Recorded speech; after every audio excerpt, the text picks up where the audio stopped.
স্টেশনে কাটছে ঘন্টার পর ঘন্টা। তেল নিতে গিয়ে এই ভোগান্তির যেন শেষ নেই গ্রাহকের। রাজশাহীর বেশিরভাগ পাম্পেই দেয়া হচ্ছে না তেল। যেসব পাম্পে পাওয়া যাচ্ছে সেখানে দাঁড়াতে হচ্ছে দীর্ঘ লাইনে। একটি পাম্পে ভিআইপি লাইনে আইনশৃঙ্খলা বাহিনীর সদস্যদের তেল নেয়ার কথা থাকলেও সাধারণ মানুষের তেল নেয়ার ঘটনাকে কেন্দ্র করে ঘটে হাতাহাতি। পাম্প কর্তৃপক্ষের অব্যবস্থাপনার অভিযোগ তোলেন গ্রাহকরা।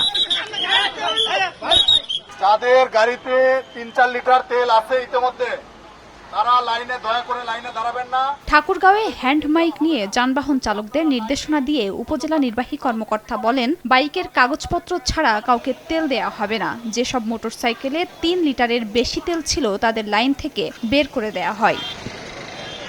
এদিকে ৩ দিন বন্ধের পর হিলির একমাত্র ফিলিং স্টেশনের ট্যাগ অফিসারের উপস্থিতিতে দেওয়া হয় পেট্রোল ও ডিজেল। তবে সরবরাহ নেই অকটেনের। আইনশৃঙ্খলা পরিস্থিতি স্বাভাবিক রাখতে পাম্পে পুলিশ মোতায়েন রয়েছে। দীর্ঘক্ষণ লাইনে দাঁড়িয়ে প্রয়োজন মতো তেল না পাওয়ায় ক্ষোভ প্রকাশ করেন গ্রাহকরা।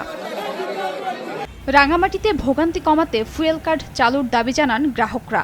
রাতভর লাইনে দাঁড়িয়ে থেকেও অনেক সময় খালি হাতে ফিরতে হচ্ছে অনেককে। জামালপুরের ইসলামপুরের একটি পাম্পে তেল না পেয়ে গাছের গুঁড়ি ফেলে দেয়ানগঞ্জ জামালপুর সড়ক অবরোধ করেন বিক্ষুব্ধ গ্রাহকরা। পরে পুলিশ পরিস্থিতি নিয়ন্ত্রণে আনার পর অবরোধ তুলে নেওয়া হয়। খাদিজা স্বপ্না, সময় সংবাদ।